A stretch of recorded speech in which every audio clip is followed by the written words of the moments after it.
Syahira baru saja selesai mendaftar kuliah. Ia masuk jalur khusus dengan bantuan ayahnya. Sebenarnya, ia sudah menolak. Namun, ayahnya memaksa. Seusai mendaftar kuliah, ia pergi ke toko buku yang sama dengan beberapa hari lalu. Ia masuk ke toko. Sebuah teguran membuat gadis itu berhenti. "Tunggu." Penjaga toko memanggil tanpa nama. Syahira menunjuk wajahnya sendiri dengan telunjuk. Hanya dirinya yang baru masuk ke dalam toko. Rasanya tidak mungkin jika panggilan itu untuk orang lain. "Iya, kamu. Sini." Ia menghampiri penjaga toko di meja kasir. "Ada apa, Pak?" "Saya tidak mencuri dan saya baru saja masuk," ucap gadis itu. Ia takut disangka pencuri. "Saya tahu. Saya ingin memberikan buku ini," jelas penjaga toko. Ia menyerahkan buku yang sangat diinginkan olehnya. Seorang pelanggan menitipkan ini. Dia bilang, "Pegang buku ini dimanapun kamu berada, aku akan menemukanmu." "Bisakah, Bapak kembalikan saja pada pemiliknya?" "Saya tidak membutuhkannya," tolak Syahira dengan sopan. "Kalian pikir ini kantor pos? Kembalikan saja sendiri." Penjaga toko itu marah karena diminta mengembalikan buku. "Maaf, bukan maksud saya seperti itu," ucap Syahira. Merasa tidak enak hati karena telah membuat pria itu marah. "Saya akan kembalikan sendiri." "Terima kasih, Pak." Syahira segera mengambil buku itu, lalu pergi ke mobilnya.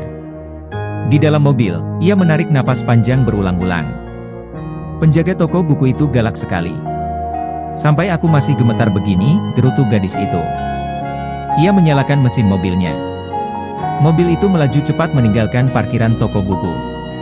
"Bagaimana cara mengembalikan ini?" tanya Syahira dalam hati. Ratu membawakan sarapan untuk raja. Suaminya itu terlihat sangat lelah. Ia sengaja tidak membangunkannya. "Selamat pagi sayang." "Pagi. Sudah bangun? Cepat mandi dan sarapan." "Aku sudah membawakan sarapan yang telat 3 jam lalu," kelakar Ratu. Raja menoleh ke jam dinding. "Sudah jam 10. Kenapa kamu tidak membangunkan aku sayang?" Raja turun dari tempat tidur. Ia pergi ke kamar mandi dan membersihkan diri. "Aku lihat, kamu sangat lelah." "Tidak tega jadinya," jawab Ratu. Raja mandi dengan terburu-buru. Selesai mandi, memakai baju, lalu pergi meninggalkan kamar. Ratu hanya terpaku melihatnya. Hari ini, ia ada janji dengan Marcel. Beruntung ia tidak bangun terlambat.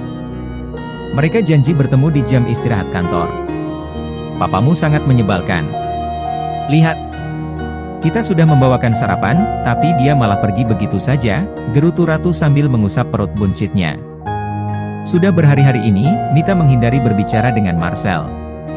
Meski ia masih mengantar jemput Mita, tetapi mereka jarang mengobrol di dalam mobil. Gadis itu juga selalu langsung masuk ke rumah, setelah turun dari mobil Marcel. Sekarang, Mita tak pernah lagi menyuruhnya masuk, untuk sekedar minum kopi dan mengobrol dengannya. Marcel ingin bercerita pada sahabatnya, Raja. Melihat kondisi Ratu yang sedang membutuhkan Raja, membuat ia tidak enak hati jika harus menceritakannya pada Raja. Marcel melamun di ruangannya dengan dagu ditopang kedua tangannya di meja. Ketika Herman datang dan masuk ke ruangannya saja, ia sama sekali tidak menyadarinya. "Melamun?" tanya Herman. Pak Herman. Kapan Bapak masuk?" Marcel balik bertanya pada Herman. "Saya sudah mengetuk pintu sebanyak 5 kali dan 3 kali memanggilmu. Kamu diam saja tidak menjawab, ternyata sedang melamun," goda Herman. Ia menarik kursi dan duduk di depan meja Marcel. "Pak Herman, bolehkah saya curhat pada Pak Herman?" "Tentu saja. Ini, soal Mita. Saya merasa jika akhir-akhir ini, Mita berubah. Setelah ia mengatakan sesuatu seminggu yang lalu. Dia bilang agar saya tidak perlu terlalu perhatian padanya, atau ia bisa salah paham. Apa kau menyukainya?" "Sepertinya bukan hanya suka tetapi sayang," jawab Marcel dengan malu. Ia malu karena dulu ia menolak, saat Herman ingin mendekatkannya dengan gadis itu. Herman tersenyum bahagia mendengar jawaban pria itu. "Kalau kau menyukainya, ungkapkanlah. Arti dari ucapan Mita ialah ia menyukaimu. Tetapi karena kau tak pernah mengatakan suka, jadi dia takut jika cintanya bertepuk sebelah tangan. Ungkapkan perasaanmu, aku mendukungmu nak, ucap Herman memberi dukungan pada Marcel. Marcel tersenyum lebar setelah mendengar penjelasan dari Herman. Betapa bodohnya pria itu yang tidak mengerti arti ucapan gadis itu. Mendapat dukungan dari Herman membuat pria itu jadi bersemangat. Ia berniat menyatakan perasaannya pada Mita, sepulang kerja nanti. Terima kasih Pak Herman. Anda, seperti almarhum ayah saya. Setiap perkataan yang Bapak tuturkan benar-benar bijak dan menyejukkan, ucap Marcel dengan tulus. Anggap saja, saya ini sebagai pengganti ayahmu, ucap Herman. Ia keluar dari ruangan Marcel. Ia melirik jam tangannya berkali-kali, sambil memeriksa berkas-berkas yang menumpuk di mejanya. Berkas-berkas itu adalah berkas yang harus ditandatangani, karena beberapa hari ini Raja belum bisa datang ke kantor.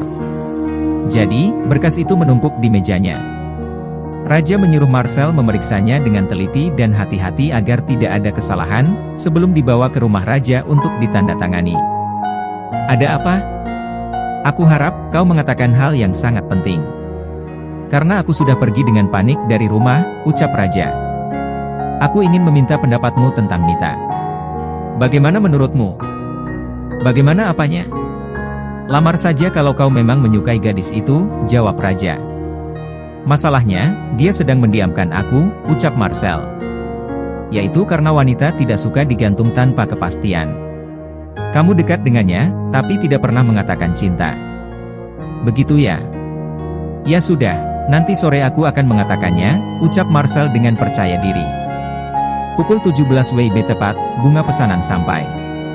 Untung saja tidak terlambat, karena ia berniat mengungkapkan perasaannya di hadapan semua karyawan kantor. Marcel membawa bunganya dan pergi ke meja teller. Tiba di depan meja gadis itu, Marcel berlutut dengan satu lututnya di lantai di samping kursi Mita. Wanita yang sedang duduk membereskan berkas-berkas di mejanya itu, langsung berdiri saat Marcel tiba-tiba berlutut. Mas, ngapain berlutut seperti itu? Bangun, malu mas, ucap Mita pelan sambil menatap sekelilingnya. Semua staf kantor yang sedang berjalan hendak pulang pun seketika berhenti, mereka ingin menyaksikan pernyataan cinta dari Marcel kepada Mita. Mita Sylvia, aku menyukaimu, menyayangimu dan mencintaimu. Bersediakah kau untuk menerima perasaanku dan menjadi kekasih terakhirku, ucap Marcel dengan tulus. Terima. Terima. Semua karyawan bertepuk tangan dan menyuruh Mita menerima pernyataan cinta itu. Mita memang menyukai Marcel, tetapi ia sadar bahwa ia tak pantas untuk Marcel. Ia tidak mau membuat pria itu menanggung malu. Marcel adalah pria lajang yang mempunyai masa depan cerah. Sedangkan ia hanyalah seorang mantan pelayan. Ia menenteng tasnya, sebelum pergi ia menjawab pernyataan cinta dari Marcel. Riuh tawa pun terdengar. Hari ini, mereka resmi berpacaran.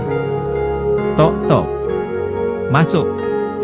Syahira tersenyum, menampakkan barisan gigi putih yang sangat rapi. Hari ini, ia mulai bekerja di kantor Christian. Gadis itu meminta Christian untuk tidak mengungkap hubungan mereka sebagai paman dan keponakan. Bukan merasa malu, tapi gadis itu ingin bekerja seperti karyawan lainnya. Tidak ingin diperlakukan spesial karena memiliki hubungan keluarga dengan pemilik perusahaan. Ia bekerja sebagai office girl karena baru saja lulus SMA dan belum pernah bekerja sama sekali. Selamat pagi bos, sapa Syahira. Rasanya menggelikan mendengar kamu memanggil bos. Kamu yakin sayang? Office girl itu kerjanya capek. Om masih ada lowongan di posisi yang lain, ucap Christian menawarkan. Tidak apa-apa om. Mereka akan curiga kalau Sasha langsung mengisi posisi tinggi. Lagi pula, Sasha kan akan menjadi chef. Jadi, harus belajar menyenangkan orang lain dulu, ujarnya sambil menaruh kotak bekal di atas meja kerja Christian. Apa ini? Apa ini semacam suap, seloroh Christian? Ya. Jadi tolong terima saya bos, saut gadis itu. Mereka tertawa, lalu Syahra keluar dari ruang kerja pamannya. Ia pergi ke loker karyawan untuk mengganti bajunya dengan baju seragam office girl. Ia mengunci lokernya, menyimpan kuncinya di saku baju seragam berwarna hitam putih yang dipakainya. Prok prok prok. Perhatian semuanya. Hari ini, kita memiliki teman baru. Namanya Syahira, dia karyawan baru. Kalian ajari dia dengan baik, saling bantu, dan ingatkan jika salah, ucap kepala bagian office girl. Halo semuanya. Saya Syahira, panggil saja Sasha. Gadis itu memperkenalkan diri. Reaksi para office girl yang lain itu beragam. Ada yang tersenyum ramah, ada juga yang menatap sinis, ada yang diam tanpa ekspresi. Kletak! Kletak! Seorang office girl melempar sapu dan tongkat pel. Ambil itu. Tugasmu. Bersihkan semua toilet dan lantai. Dimulai dari lantai dasar sampai ke lantai paling atas. Setelah memberi perintah, wanita itu pergi membawa baki berisi beberapa gelas minuman. Mereka pergi melakukan tugas masing-masing. Hanya tinggal Sasha seorang diri yang masih belum pergi. Ia menatap sapu dan tongkat pel. Bukankah ini seharusnya pekerjaan cleaning service? Gadis itu menghela napas berat. Ia yang meminta posisi rendah seperti itu, jadi tidak boleh menyerah. Christian melirik jam dinding, sudah jam makan siang. Ia membuka kotak makanan dari Sasha. Saat dibuka, isinya nasi goreng dengan hiasan panda menggunakan wortel. Hahaha. Gadis itu masih seperti anak-anak saja, ucapnya. Ia menyuruh asistennya untuk pergi makan siang. Ia tidak keluar mencari makanan karena mempunyai makanan spesial yang dibuat oleh keponakannya. Di saat ia baru makan satu suap nasi goreng, Sasha masuk ke ruangannya dengan membawa sapu dan tongkat pel. Christian menutup kotak bekal itu. Menghampiri keponakannya yang wajahnya penuh dengan keringat. Kenapa kamu membawa sapu dan tongkat pel? Itu tugas cleaning service, bukan office girl. Christian menyuruh gadis itu duduk di sofa. Tidak apa-apa om. Katanya harus saling membantu. Jadi, Sasha tidak apa-apa, jawab gadis itu. Siapa yang menyuruhmu melakukan ini? Bilang sama om, biar om pecat orang itu. Christian tidak terima, keponakan kesayangannya dijadikan bahan penindasan.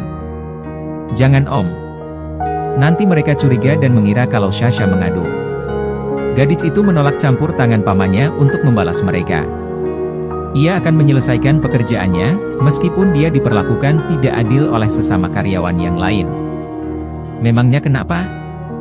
Apa kamu malu menjadi keponakan om? Tanya Christian dengan wajah cemberut. Bagaimana mungkin? Sasha justru bangga memiliki paman yang sangat hebat seperti om, bujuk Syahira. Ia merayu pamannya yang sedang kesal. Kamu istirahat saja dulu di sini. Tidak akan ada yang mencarimu ke sini, ucap Christian. Keponakannya tidak pernah melakukan pekerjaan rumah, tapi di kantornya justru harus membersihkan toilet. Ia marah melihatnya, tapi gadis itu malah berkata baik-baik saja. Christian tidak bisa berbuat apa-apa, jika keponakannya merasa tidak masalah dengan pekerjaannya. Kali ini, om biarkan mereka.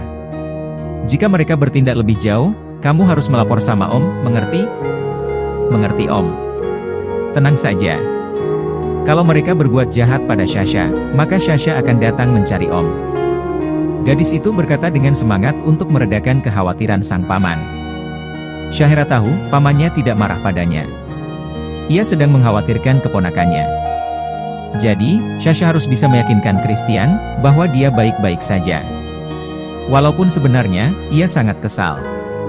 Ada beberapa atasan pria yang mengganggunya saat ia membersihkan toilet. Namun, ia bisa menghindari mereka. Entah sampai kapan ia akan sanggup melepaskan diri dari mereka. Ia harus belajar sedikit ilmu bela diri untuk keamanannya. Haruna sedang memesan kartu undangan untuk pesta syukuran 7 bulan kehamilan Ratu. Ini adalah putra pertama raja dan cucu pertama Haruna. Ia sangat antusias membuat pesta syukuran. Sedang apa mah? Tanya Ratu. Langkahnya kini semakin lambat seiring makin membesar perutnya. Ia juga terlihat kesusahan saat hendak duduk. Hati-hati sayang. Haruna membantu Ratu duduk di sampingnya. Mama sedang memesan kartu undangan untuk pesta syukuran kehamilan kamu. Masih 3 minggu lagi, tapi Mama sudah sangat sibuk. Maafkan Ratu mah. Ratu tidak bisa membantu Mama. Ia merasa tak enak hati. Mertuanya sedang banyak pekerjaan, tapi ia tidak bisa membantu sama sekali. Tidak apa-apa. Bantu Mama dengan menjaga kandunganmu baik-baik, itu sudah cukup. Tapi sayang, kenapa Mama merasa kehamilan kamu ini aneh ya? Ujar Haruna memberitahukan keresahan yang mengganggu hatinya. Usia kehamilan Ratu baru 6 bulan, tapi perut menantunya itu sudah sangat besar. Saat ia hamil dulu, perutnya tidak sebesar itu, meski sudah berusia 9 bulan. Ia juga ingat saat Yuka dan Vivi hamil dulu, mereka juga tidak memiliki perut sampai sebesar itu. Aneh kenapa ya Mah? Tanya Ratu. Ia tidak mengerti maksud mertuanya. Ini kehamilan pertama Ratu, jadi ia sama sekali belum mengerti apa-apa. Perut kamu, besar sekali sayang. Apa mungkin, janinnya kembar? Haruna menduga-duga. Hasil USG kemarin, kata dokter bayinya perempuan. Dokter tidak mengatakan bayinya kembar Mah, jawab Ratu. Ya sudah. Itu hanya dugaan Mama saja. Yang penting sehat, ucap Haruna sambil mengusap perut menantunya. Ia sangat bahagia karena akan segera memiliki cucu. Papa belum pulang Mah? Belum. Om Levi akan kembali ke Jepang, jadi Papa sedang main di rumah dinas. Mereka akan berpisah lagi, setelah 20 tahun mereka baru bertemu. Oh. Ratu menggumam singkat. Ia melihat-lihat kartu undangan yang dipilih oleh Haruna. Setelah memutuskan untuk memilih salah satu, Haruna segera memesan undangan sesuai pilihannya. Pernikahan Raja dan Ratu dilangsungkan secara sederhana, bahkan karyawan Tristan saja sampai tidak mengenali kalau Ratu adalah istrinya Raja. Sekarang, Haruna ingin mengadakan pesta besar dan mewah. Ia ingin memperkenalkan Ratu kepada semua orang. Dari kolega bisnis, sampai teman-teman, dan kerabat jauh mereka.